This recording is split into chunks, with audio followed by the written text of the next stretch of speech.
Alright everyone, let's get back into Brigandine here. So we're going to talk about unicorns and their class up changes through Nightmare and Pegasus. So in this game, a little bit different from the previous generation game, previous Grand Edition and Legend of Runersia game. This unicorn is your main healer or your basic healer throughout pretty much most of the game. You can get knights that can do heals as well. But this is pretty much your backline healer, where you want your frontline knights to do a lot of fighting. The unicorn will stay back and pop a heal for those knights every once in a while, and then once they're done, they just kind of hang out. You could have them fight if you want to, but pretty much they're very squishy. They're really just meant for heals. And according to the lore of a unicorn, it makes a lot of sense. You know, they use their horns to heal. They do the same thing in this game too. So if you're looking for a priest or a cleric or whatever like that, and you don't have one, you're going to have to turn to a unicorn to get some heals.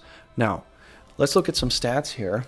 As you can see on the right here with this level up chart that they conveniently put here, they get a pretty good amount of MP actually.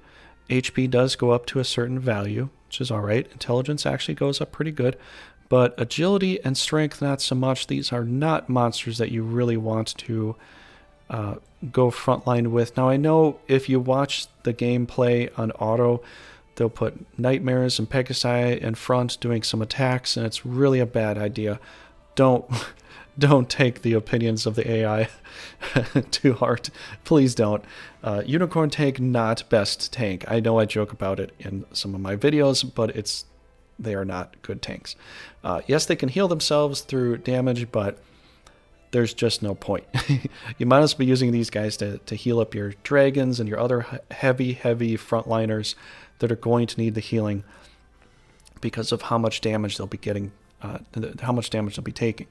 Now, this isn't damage mitigation. This is literally just healing up your hit points when you've taken damage. So this isn't really a mitigation tank. This is just a very squishy healer. And I do mean that. The only good thing that they have is that they might build up some agility to dodge some attacks. But other than that, try to make sure they don't get hit, okay? Okay. So you get 140 for MP. Typically it takes 100 and... what is it? 100... No, it's 65. It's 65 for heals, so it takes 130 for 2 heals, if you just remember it like that. Always. And you get 3 range space for heals, 4 range space for cures. Just something you should probably memorize so you never have to look at it again. But you get 2 heals off of the basic unicorn here. Defense is 100, so it's not terrible. Mobility is 5, which is actually very good. They can kind of keep up with your frontline guys to some degree. And attack, not so much. And HP, not so much. I'll just put a little frowny face there. But yeah, they're very squishy. Make sure you take care of your unicorns and do not frontline them. Please don't. Even if you're trying to show off, it's sad, you know. But all right, what good things do they have? They cost 40, so it's not too much. It's not too bad. Growth rate is A, so they can level up very quickly. If you have the chance to get a kill with unicorn, that's a good opportunity, but personally, I would only do it once I know my team is well healed up. You know, if I got nothing left to do, then I probably might have them go poke with their unicorn horn. But let's look at some stuff here. Let's look at these numbers here. Power of 85, pretty bad for normal attack. So that's one reason I say don't bother attacking. But the heals and the cures are both pre-moves, so that's what this sign means. You have to stand there for a turn, and then you can do a heal. The heal power is 180. It's been that way since the very beginning of all the Brigandines in the past. It's never changed. Element orb affiliation is double white. Range of 3, like I said. And 65 MP right there. Cure is of 4. So if somebody is turned to stone or paralyzed or silenced or whatever, you have a 4 range space of doing this. And the MP is only 54. I believe both of these MP values have never changed since the beginning. Okay, so that's pretty much it for the basic unicorn. Now, you can class it up into 2 different variants. It's strange, but yes, you can class up into two different variants. One is a Nightmare, which is Black Orb Elemental, and the other one's a Pegasus, White Orb Elemental. They both have two different skills they can get, but they both always seem to have heals and cures. This is different in Grand Edition. In Grand Edition, if you have a Nightmare, you cannot get a heal or cure. Now that you're a Dark Element, you lose the option for heals and cures. This game, they've included it. Kind of strange, but that's the way it is. So let's go ahead and look at some Nightmares and all that. Now with this game, this is my, probably said this a million times, this is my final ultimate, this is my ultimate file LP. Once you conquer the continent, you have endless time to quest for gear and potions and all that. And so I did max out Rudo. So if you're like, how'd you get Rudo top up? I've had some comments in the past. It's because once you conquer the continent, you have all the time in the world to quest for whatever you want until you beat the final boss. So that's what I did. It could take you about a week to get all the gear if you quest in the right locations. Probably a week and it took me a week and a half though. But these are the next upgrade levels for what you can get with a unicorn. It'll turn into a Pegasus. Looks pretty much the same, just has a little more blue hair. Nightmare looks kind of the same, a little more purple hair. But one is flying and one is not. So let's look at the Pegasus here. And as you can see, hit points are still not very good. Mobility did go up by a space. The same goes for the Nightmare. They can run a little faster. MP did go up too. Defense did go up a little bit too. The growth rate's about the same, so A is still going to grow very fast, although they don't do attack, so they don't get as much experience as typical. Magic cost did go up to 55, so it's 15 points for upgrading. And yeah, they're double white orb here. And that's pretty much most of what I can tell you about them as far as the normal stuff goes. It just comes down to skills. And so they went up 10 points for power. They actually have an accuracy boost here for Skyhorn. So they attack ground and sky creatures just as well because they're flying. And they can counterattack. Okay, so what's the difference here? Pretty much just this one spell. This is it. This one spell. Everything else is pretty much the same. All the stuff that you saw below this area with heals and cures are exactly identical to what we saw beforehand. Nothing different. But this is a pre-move with Halo. And what Halo does, if we look at it real quick, it guarantees the next skill or spell of one ally unit within a 4-hex radius will hit. Target unit will also gain 1.5 times the experience. So that's what it means. It will guarantee the next spell or the next skill that you cast on whoever you placed Halo on. Now, in the previous version, it was called Halo or Halo. Doesn't matter. Still the same thing. It is a 4-range spell. You know, so if you were going to cast, let's say, I don't know, you were going to cast a flame spell, it guarantees a hit. Flame spell will hit anyways, but it'll give you 1.5 times the experience for that flame spell. So if the flame spell ends up killing a monster or a leader, then you get a lot of extra experience for that. Now, if you cast a Halo on like a really low agile monster, let's say like a giant or something, they had a 40% chance to hit. Now they have a 100% chance to hit, and they're going to get 1.5 times the experience. It does cost 88. I believe this number has never changed from the original. And so pretty much it's just that. You just get the Halo spell, you get a little stronger attack, accuracy boost, and you're flying now. As you can see, you got wings. Apparently they drank a lot of Red Bull or something, but yeah, that's pretty much all there is to it. We can read the profile real quick.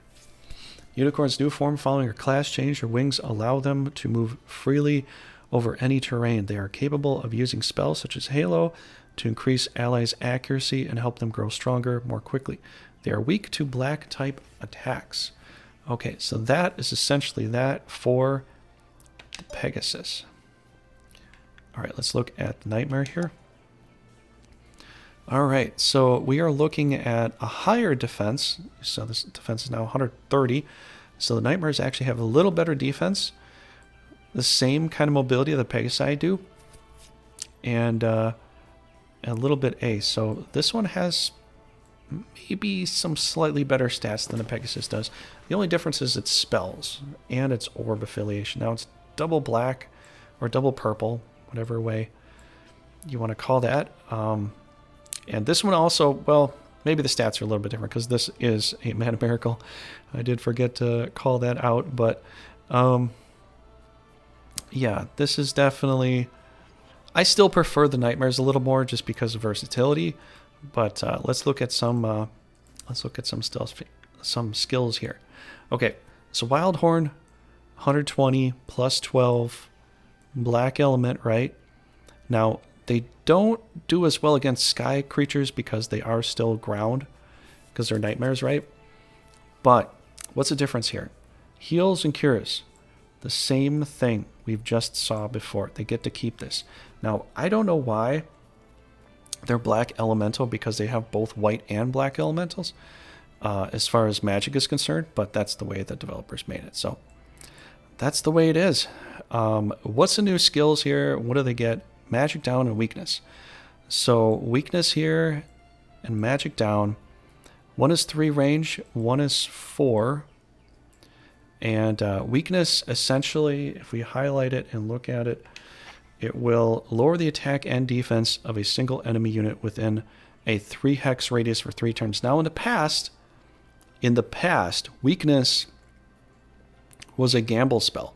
So it was based upon your intelligence versus their intelligence, and it gave you a percentage as to whether it would work or not.